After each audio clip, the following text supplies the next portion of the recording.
নমস্কার বন্ধুরা, আশা করি তোমরা সবাই অনেক ভালো আছো। আমিও ভালো আছি।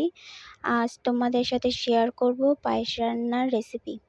তো আমি প্রথমে পায়েসের দুধটাকে ভালোভাবে জাল দিয়ে নেব। এখানে আছে চাল, তেজপাতা, এলাচ, চিনি ও লবণ। যেসব উপকরণগুলো লাগে আর কি। দুধটাকে ভালোভাবে জাল দিয়ে নেব। দুধটা ফুটে উঠলে কিন্তু এর ভেতরে চাল দিয়ে দিব।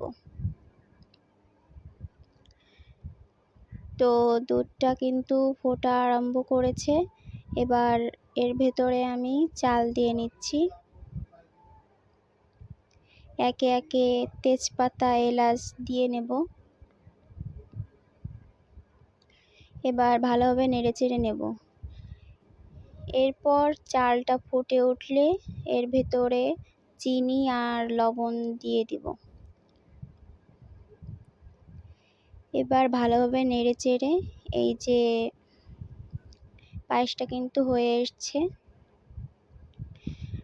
আমি কিন্তু লাইফে ফার্স্ট টাইম পায়েস ট্রাই করলাম।